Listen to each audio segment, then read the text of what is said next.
Hi, everyone, and welcome to episode 4 of BHD Sports Podcast. I'm your host, Chris Baxter, and today we have a special guest, one of my close buddies from high school. I looked up to this guy both figuratively and literally in high school. He was a star player for the Cheetahs basketball team, and he went on to play in the AUS and ACAA basketball leagues, and super excited to have this guy on. So Luke Reynolds, welcome to the show, man. Thanks for coming on today. Well, thanks for having me. That was an extremely flattering and, there's some, stretching of the truth there, but I appreciate that kind intro. No problem, buddy. And I'm not stretching the truth when I'm looking up to you, man. That was always the case. That's fair. Yeah, no. How tall are you anyway, Luke? I'm about 6'6". When I played, I was always especially for basketball, you'd always try to make yourself seem somewhat more intimidating. And being from Bedford, I had to try extra hard to be more intimidating. So I would always go 6'7". I think one time I got listed in a program at 6'8", but if we're being shoes off, back against the wall, I'm probably 6'6".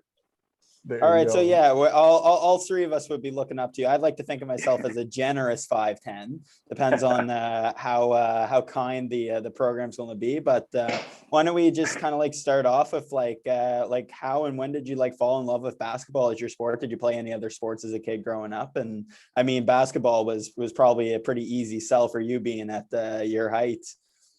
Yeah, it was. Well, I mean, honestly, my dad never played basketball growing up, so it wasn't the first sport I was introduced to. Hockey and baseball were kind of the first two sports I got into. Hockey is probably still my favorite sport to watch. I just was never able to play. I couldn't skate. I was a horrible skater.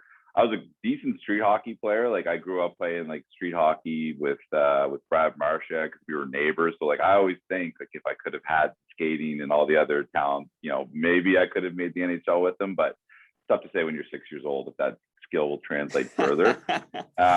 So once I couldn't really play sports that all my friends were playing, my older cousin David was playing basketball at Dalhousie when I was around, I think 5 or 6, and my dad used to take me to those games, and my cousin would take me down to the locker room after, and it was just it was a cool thing for me to experience at that age, and I started to kind of show an interest in basketball. So my parents got me into a couple programs, just the local youth programs, and it just kind of took to it. I was tall for my age at that point too, but obviously not what I ended up as. But the great thing about kind of learning basketball at the start was just they teach you, every skill, every position, because they really have no idea how tall anyone's going to turn out, right?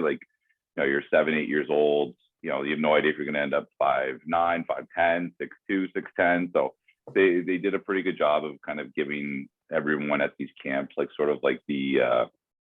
same base foundation, of skills to work on. That's so cool, man. And it's so important to get those skills in minor sports, right? And develop those skills early. And that's really cool insight that, the basketball took that approach with you. And obviously your growth spurt's not happening till later on. So to teach you all the basic skills, that's a cool insight for sure. Yeah, exactly. It just, I think it helped me as I got older and got into more higher level basketball stuff, was because I wasn't so one dimensional. Whereas I'd learned to play kind of all different positions, in my younger years. So I was comfortable shooting the ball. I was comfortable, handling the ball to an extent. So it was kind of nice that I had that sort of foundation to sort of build upon. Very cool, man. Very cool. Adam, you got a question for Luke there, bud? I know you're a big high school basketball fan here. He loves the league, man.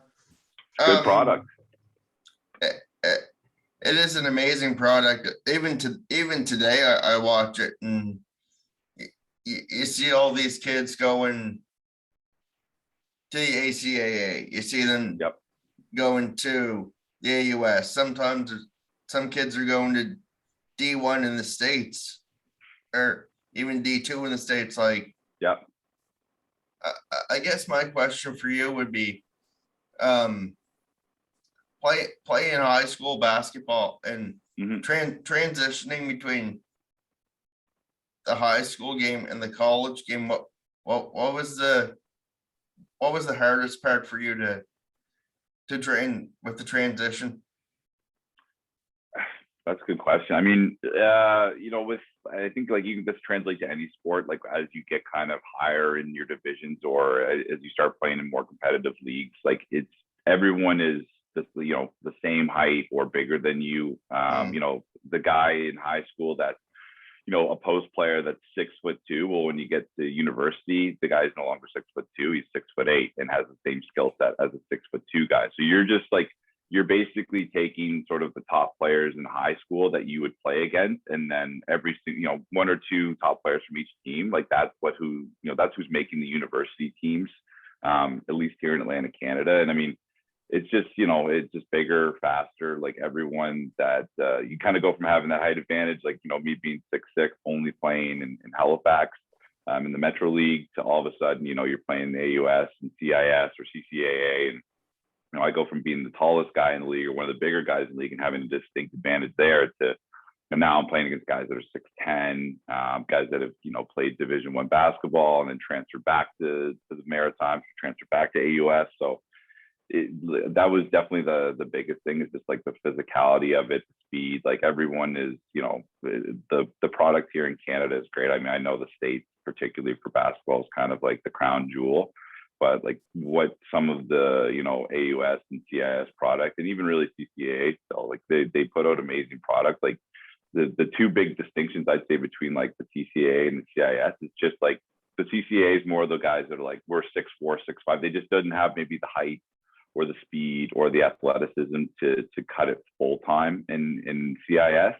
And then a lot of things do just come down to like, what you want to do for school, right? Some of those smaller colleges offer just a better university experience. And, I get to experience both in playing in the AUS and ACAA. And I mean, the product of basketball was great in both. It's just size, speed is a little bit more noticeable in the CIS. That's a great answer, man. Next question from me, Luke. And we talked about it a little bit off air before we came on today, but obviously you're a guy who's still close with a lot of the guys that you played on those teams with, whether it be in high school or in university. What are some of your favorite memories as an athlete, growing up with those guys and playing ball together, and just what are kind of the memories that stick out to you the most of growing up and playing with your friends? I mean, I'm really blessed growing up to kind of like our team, basically from mini age, which would have been like 11 and 12, playing Bedford Eagles.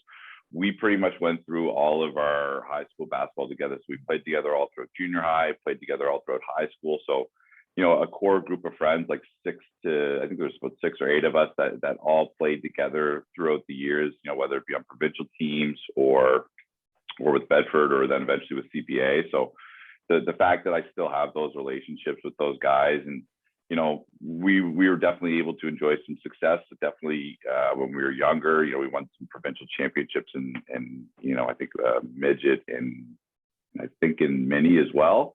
So, I mean, like anytime you're winning stuff, it's always fun. But like now when you're older and more nostalgic, it's just like about the memories you created with your friends. And the fact that these guys 20 years later are still some of my closest friends. And then in university, I was able to kind of tap into a different group of guys because, a lot of my high school friends were no longer playing on the same team as me. So to have guys that I'm still friends with, even from playing 1 or 2 years at SMU and then the Mount boys, we were a pretty tight knit crew. And we lived together for a couple of years in university. I even lived with a few of my teammates after university. So it's just it's just those kind of things that really stick out, is just that you're still such good friends with, guys that you've known since you were a kid. And, even though everything that kind of happens in life, people move away, people get different jobs, we all still do a pretty good job of staying close. And sports in general is just such a huge, benefactor of that, or beneficiary of that, is just that you get these lifelong relationships with people. Couldn't agree more, man. That's the beauty of sport, right? Is just those friendships and those bonds you make with your teammates over the years. Like there's nothing that can top those. So very well said, Luke. Yeah, that's why we do it in the end. Like we do it because we enjoy it. It's fun, and the friends that you make along the way, like that's kind of the lasting legacy of the sport. Like I can't really remember the score of any of my games that I kind of played growing up, or times in my races or whatever it be, but you always remember the boys and kind of what you got there. But my next question, kind of leading on to this, is that like, did you have the chance to play any of those guys, against any of those guys, whether it was in university or afterwards, guys that you played growing up with like your whole life, and then next thing you know, they're wearing a different jersey? Yeah, I mean, crazy enough, of our graduating class at CPA, there was on our basketball team, there was 6 of us that actually went on to play in university, either CIS or ACAA. So I played against guys that like I played with for almost a decade, right? So it was like one of my best friends, JD Hallett, him and I, basically our careers kind of mirrored each other. He was at Acadia for 2 years. While I was at SMU, and then he switched to Kings and I switched to Mount St. Vincent. So we basically were just rivals our entire, university career after being best friends and playing, our entire, mini bantam and up into high school. So it was a weird transition. Josh Beatty's another guy that like I'd known since I was born. He went to Dow when I was at SMU, and it just like, it was always kind of weird and funny lining up against these guys that you were so close with. I mean, Jeff Ingles and Danny DePalma and Matt McGrath. I played against those guys when I was in ACAA and playing for the Mount, and they were at Stu and Kings, and it was just like you could always kind of separate the friendship as soon as the game started, and like there was definitely a good amount of shit talking mid game, but at the end, we were always happy for each other. Selfishly, I liked it more when my team won, but it was great to see those guys have success, both individually and as teams too. As much as you as a competitor always want to win, it's nice to see, friends winning, championships. Like Josh won one at Dow. He won an AUS championship, I think in his second year. I was lucky enough to win one in my first year, and then JD had an amazing career at Kings. Just like it was just really cool to see guys that you'd grown up with and gone through all these different things in life. Now you're kind of competitors against each other, but just to see them have that same success was always really cool. Man, you and JD, that would have been a battle in the paint for sure, man. Two guys. I don't want any part of that battle, man. No, it wasn't fun to do, but it was always like we play together all throughout the summer. We play one-on-one against each other in training and getting ready for camp. So it was just kind of a continuation of that. And yeah, there was always the personal element where you wanted your team to win and you wanted to beat them, but it was always hard when it was someone that you were super close with. Yeah, for sure, man. Well said. Very well said. Yeah. All right, Luke. So my next question for you, bud, is obviously sport has been such a big part of your life. How have you found it like impact other parts of your life, whether it be, I mean, obviously we talked about the friendships, that obviously those long lasting friendships. What else has sport given you that you've kind of taken forward in other aspects of your life?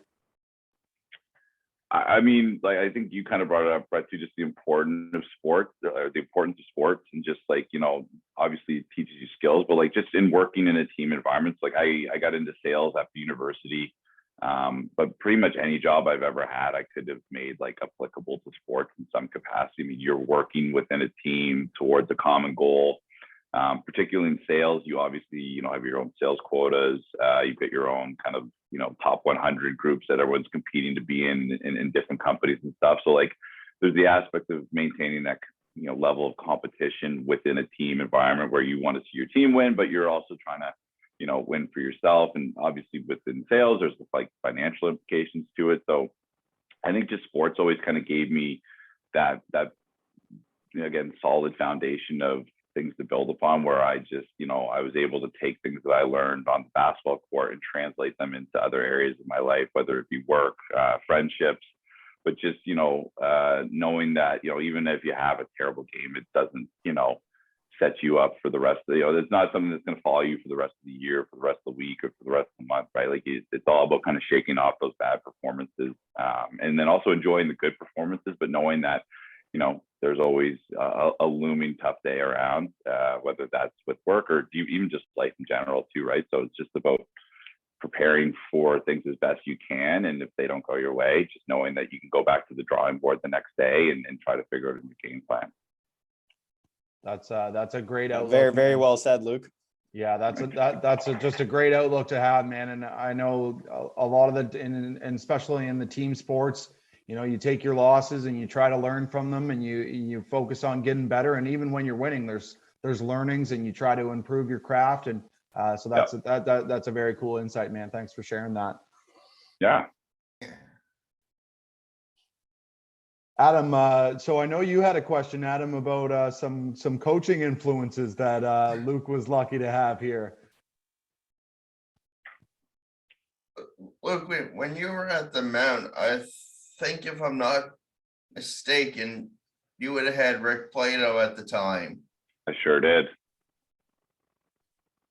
Like, I'll tell you, I went to a couple of Dell basketball games, and he's intimidating as a fan, for Christ's sake, let alone a player. He's softened up now too. That's the scary part. He's an old teddy bear now. He looks like a swimsuit model now. He's all tanned and fit. It's hilarious. But yeah, it was snowbird spending. Exactly. But I guess my question is,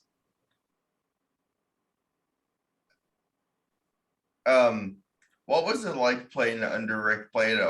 I know I've heard a lot of stories about him, and I heard that he's really intense on the court, but once you get off the court, he's just like a father figure to his players.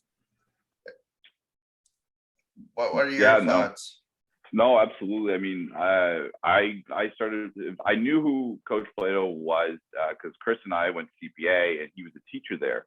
So I had known who Rick Plato was for a long time. I actively avoided him as a teacher in high school because I heard he was incredibly hard. And don't want to spin the wheel, Luke. Don't want to spin the wheel if you're late. I was like, I need to get me as far away from this guy's classroom as possible. I was like, I was like taking drama and leadership, like anything I could get like an 80 in just to get into university. So he'd always kind of, while I was playing at CPA, joked with me about coming to the Mount, and I went to SMU for 2 years, and I had a good experience at SMU, but there was a lot of things about it, especially from like a coaching standpoint, that I probably wasn't prepared for yet at that point in my career. So like after my second year at SMU, I was kind of ready to just walk away from basketball because I'd sort of fallen out of love with it.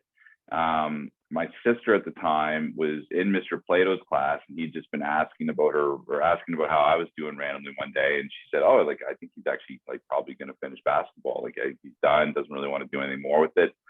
So he reached out to me, and I remember going back to CPA and actually went into his classroom finally after attending it for 3 years. I finally set foot in his classroom.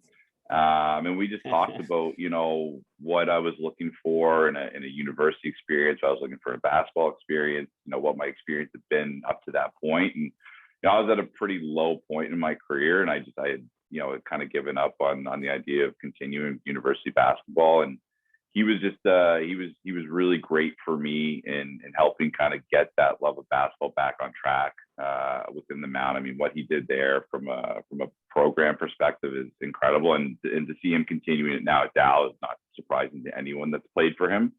But to your point, Adam, like, he is that guy off the court that is really there for his players. He cares a lot, and even when he's screaming like a lunatic at you mid-game and you want to just tell him to fuck off, but you just it's coming from a good place because he does care. And like, as much as he can be in your face and be very difficult to deal with at times, it's again one of those things that prepares you for other stuff in life, right? You're not going to have bosses or customers that are going to always treat you with the most respect, or they're going to get in your face and push back at you. And definitely playing for Rick for 3 years, I learned how to take my beatings, and he's just an awesome guy, and the success that he's had, at all levels, obviously as a player and now as a coach is incredibly, it's well earned, it's well deserved. He puts in the time and effort, and again, that's why he's able to recruit such good players, that you see that he has now at Dow. Like, these guys someone could probably go play down south, and they want to come play for Rick because he cares that much about his players, and he makes it a fun experience because everyone loves winning. I mean, it's a huge part of sports,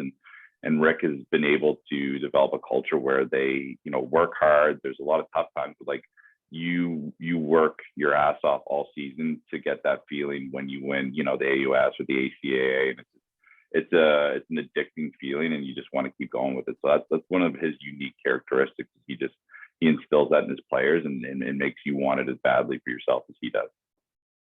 And he is so good at that in all aspects of life too. I remember I actually was brave enough to go in his economics class. I regretted it after, but no, all jokes aside, he was like by far like just an awesome teacher, and he taught me so much about academics and really prepare. You nailed it there. He prepares you for what life will throw at you, and it was hard as hell at the time, but I'm so thankful for Mr. Plato and just getting to sit in his class and learn from the guy. And so that's really cool story, man. And thanks for sharing that.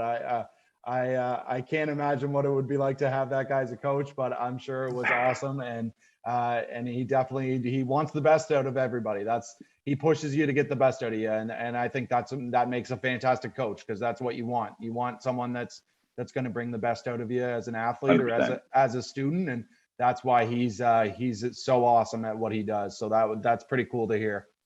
Yeah, man. Talk about recruiting strategy too. Like talking to your sister about what's Luke doing here? Like how is he doing? That's I don't know if that's poaching or long-term recruiting or what it is, but I gotta say I love it. That's talk about getting what you want there.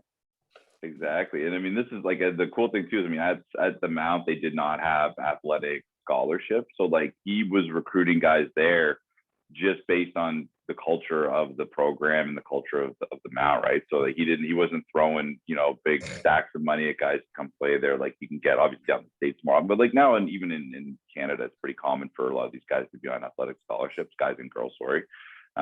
So, the fact that he was able to kind of pull those people too, just with, convincing them to come play without, the financial compensation is again, just another testament to how good of a recruiter he can be as well. Yeah, that speaks a lot about the program that he puts in place. But I got one more basketball question before we definitely want to touch in on your acting days and your commercial. I've heard lots about it, and I've seen it a couple times. But with Canada basketball growing so much, like you see the under-19 team that won like gold at Worlds like a couple years ago, and you're starting to see an emergence of players such as Lindell Wingington on the Bucks, and then Nate Darling, a Bedford kid himself, who cracked Charlotte for a bit, who's been up and down between the G League. Like how do you think that the development is going to keep going up for Canadian basketball players, and specifically Nova Scotia? Like what does it mean to you seeing Nova Scotians crack the NBA, where a few years ago that was unheard of?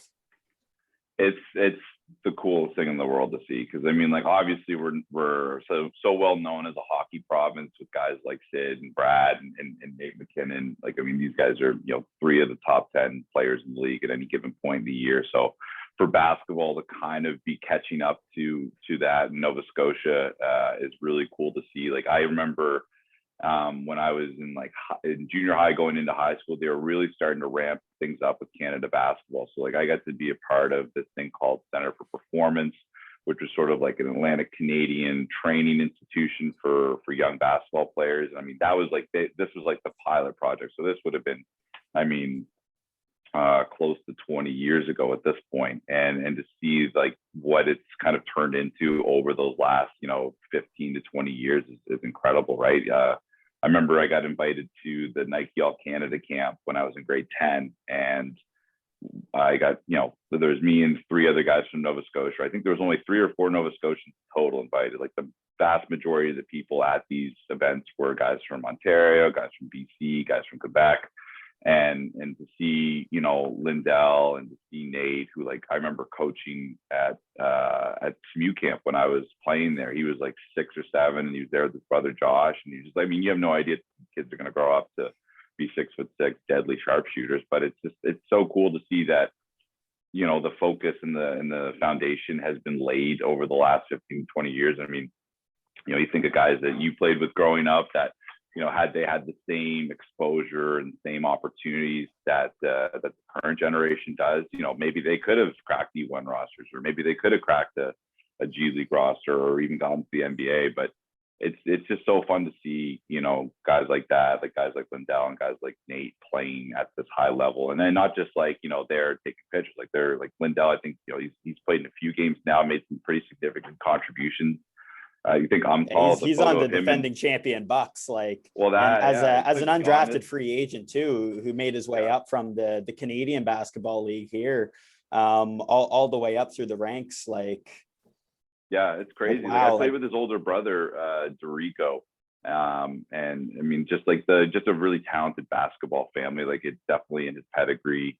His family, like, he's got another brother who played D1. So I mean, this has been building for a long time to have a Nova Scotian, you know, in the NBA, and it's just such a great, you know, it's a great thing for young kids now to see too, right? It's no longer, hey, this could be possible. Like, hey, this is possible, and these guys are the perfect examples of like what happens when you put the work in.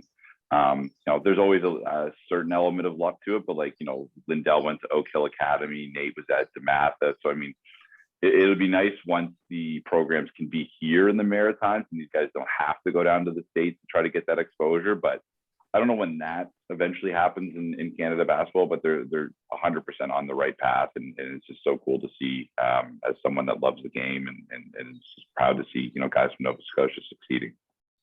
I have a good follow-up question off that point there, Luke. Yeah. What I know Canada basketball has grown so much and it continues to grow, and I think that's so amazing. Can you attribute some of that success, you think, to the Raptors run back in 2019 when they won the championship? Just like Jurassic Park was always such a cool thing that, you know, the fans were out and everyone was cheering. And I felt it really just built the game here in Canada, just that run alone, right? Like just seeing the exposure that, hey, like this is an awesome sport. And here in Canada, our team can win in the best league in the world. Like, I thought that was pretty cool. Even though they were Toronto's team, they were Canada's team.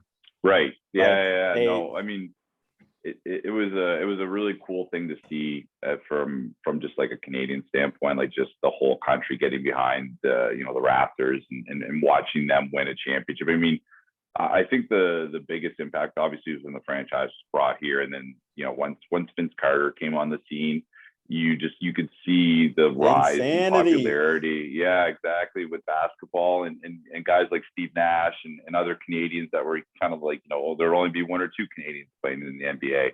And then now you've got, you know, some of the marquee players in the NBA are Canadians, like Shea Gilgeous-Alexander, Andrew Wiggins was an all-star this year, and the first overall pick. Like, it's just incredible the talent that's come out of Canada in the last, like, even 5 to 10 years. And, you know, if they could ever get their shit figured out for the Olympics, that would be amazing. I don't know what, every year they only have like certain guys for the qualifying events. They've never had like the full talent of like what's available in Canada basketball.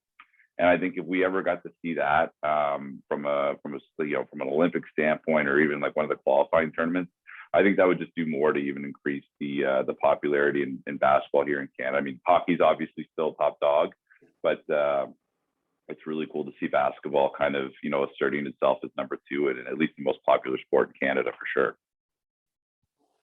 Well, like even like since COVID hit, and I know it's a pretty crappy way to get exposure to a league, but even the WNBA is getting a lot of exposure now because, like, even since COVID hit, they have games on every Saturday at 2 p.m. Eastern time. Like, it's, and you know, if nobody's watched the WNBA, you gotta watch it, because you know, like the Diana Taurasi's, the Kelsey Plums, the Brianna Stewart's, like even Sue Bird, like like that's like the top 5 in the WNBA. So 100%. Like they're in the, I mean, like especially playing in university too, right? You're always traveling with the girls team, right? You're always watching their games. They're always watching your games, and both programs supporting each other, right? So, you know, the girls game is incredible. Like it's, you know, obviously the NBA is a different kind of product where you have just these athletic genetic freaks that can jump 12 feet in the air and do these crazy things. physically, but like when it comes to talent and just the approach to the game, like the women they always do. It's just such a great product to watch. Even like now, and like even female college ball down the States is starting to like really take off as well. There's she plays for Iowa, but this Caitlin Clark girl, I believe that's her name. Like she is Steph Curry. Like, it is absolutely nuts watching her. Like she crosses half and she's in range, and it's great to see that they're finally getting the exposure that they're due.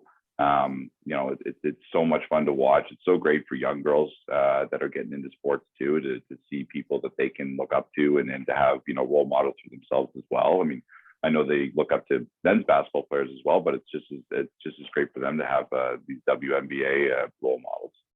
I agree, man. And that's, you look at when we were growing up and the idols that you had and your heroes that you had and you aspired to be like. And I think it's so important for those, young girls that are getting into sport to have those figures in their life. And hey, if she can do it, she can play at the highest stage. Like, why can't I if I put the work in? And I think that goes a long way in growing the sport. And I think, we want to keep seeing that. So keep it coming, right?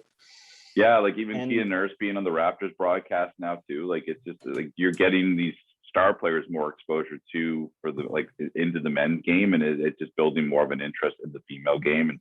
And I like, I mean, she's an incredible broadcaster. She's a world-class athlete. Like it's really cool to see like the talent that Canadians all across the board have, right? So it's a great time for the game. Yeah, like the biggest thing that I've noticed too, being in the States right now, is I'm seeing more and more women's basketball highlights, whether it be at the college level or the WNBA, on ESPN and on SportsCenter now. Yeah. The first year I went to Florida, probably about 7 years ago now, when I was watching SportsCenter every single morning, it might have been 5-6 minutes at the end of the broadcast. Now you're starting to see it in the middle of the broadcast. Like you have a really big thing. It's the first thing on SportsCenter, which as it should be, whatever the biggest sport moment that happens that night, that's at the front of the broadcast, whether it's a women's sport, men's sport, NHL, WNBA, MLB. Well, 100%. I guess they're not playing right now. MLB's got to get their shit together, but like that's the biggest thing that I've noticed, and that's really going to attribute to the growth of the game, I really believe. 100%. And then that's what I think that's, when you read these different articles about WNBA stars speaking out on equality with the men's game too, right? It's just I don't think they're asking to get the same salary as Steph Curry per se, but I think they just want the same due given to them, because they do so much to grow the game as well, and they have such a great product as well. And when it comes to media rights and stuff, I don't think they ever really get a fair shake, and they never really get the same exposure that the men's league does. And, I know that there's all kinds of stuff behind ratings and whatnot, but I mean, again, if you promote the girls' game the way you promote the men's game, like people are going to want to watch it. And to your point, Adam, like it's getting on TV more. More people are tuning into it, and they should, because it's a great product, and it's just a beautiful way to watch the game. Because I mean, they're fundamentally, they're so sound, and it's just like from a basketball fan standpoint, it's great to watch, because like footwork and just they're like the intangibles.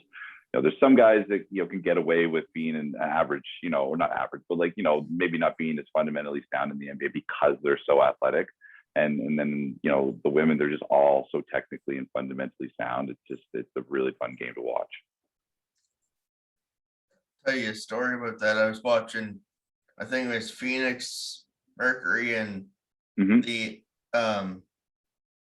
Las Vegas Aces, and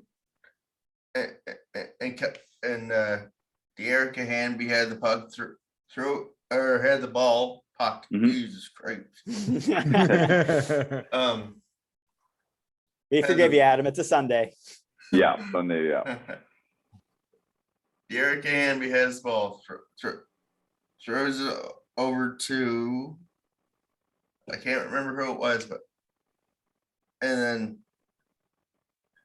cuts the lane. Yep. And just flips it in like it's nothing. Yeah. Oh yeah. It's crazy to watch. And just the athleticism in that game is growing too now. Like it's extremely common to see in-game dunks, and it's just so fun to see. Like 10 years ago, it was like a rare occurrence to see an in-dunk game in the WNBA, and now it's become that much more common because just the evolution of the athletes, and again, the more exposure they get, the more, you know, training opportunities, the more everything. It just makes their product that much better. That's awesome, Luke. And it kind of leads to my next question. Like, yep. What more do you think like the major sporting associations can do to help sport more inclusive for different genders, different races, different socioeconomic classes? You know, what can the leaders in the sport, what can they do to kind of make sports more inclusive for everyone? Yeah, I mean, I think in all sports right now, they're working towards that. You know, there's lots of athletes that have their own foundations and programs and different things to give back to the communities. Even just here in Nova Scotia, seeing the fact that everyone, or making sure that everyone has the same access to gym times, gym equipment for families that can't afford, you know, sneakers, to families that can't afford all kinds of gear for different sports, right? Basketball is kind of unique in that sense, where it's probably one of the more cost-efficient sports to get into from a you know, what you need to show up with. You basically just need a pair of sneakers and some shorts, ideally, and a t-shirt. But you know, as these programs get more intense and as these programs travel more for exposure and stuff, you know, the fact that you know, someone has to miss out on the ability to play on a team because of their family's financial status. I mean, I'd love to see kind of more done in that realm, where, you know, these programs and stuff have funding either through national or provincial, you know, basketball bodies, where the kids don't have to worry about that. They can just show up and play sports, regardless of their, you know, race, gender, whatever. Like, if sports truly is for everyone, you need to make it accessible for everyone. You know, whether it's getting wheelchair basketball leagues, you know, going in different communities, because there's just so many aspects of basketball too that are great to see. You know, whether it's people playing indoors, outdoors, whatever. So, like, you know, I'd love to see a little bit more like the indoor courts available, just because selfishly growing up, that was always kind of the one thing. It's like there's a hockey rink on every corner and guys could get ice, you know, anytime they wanted to. And it was always harder for like open gyms and free runs growing up. But I think as more rec centers get built and more athletics facilities are getting funding, it benefits everyone. I mean, whether it's for competitive reasons or just for exercise, it's so good to get people out and playing sports with each other, especially as we are slowly coming out of COVID. So, you know, there's all kinds of great programs in place to make people feel more inclusive. I think it's just more about when unfortunate incidents happen within leagues or with players, where, you know, the leagues and other top players in those leagues come out and, you know, condemn things, you know, unequivocally, and you know, try to just remind everyone that the sports are for everybody, and just to make everyone feel included. Because again, like, some of the greatest memories you have are, you know, usually sports based. And to your point earlier, but like, you never really remember the score, right? You just remember how you felt with your teammates. So I think everyone should have, you know, access to that. Very well said, man. Very well said. Totally agree. Yeah, very awesomely said. Now I think we're going to pivot. We only got a few minutes left, and there's definitely something we all want to hear about, and that is your commercial, which I actually saw before I even know you, and I was like, oh my goodness, that's Buddy from Letterkenny there. Now, how'd you get this opportunity? How'd you manage to get into it's Charm Diamond commercial, correct? Yeah. It was kind of a random round. So I met Jonathan Torrance in, I think, the summer of J-Rock, 2020. Baby.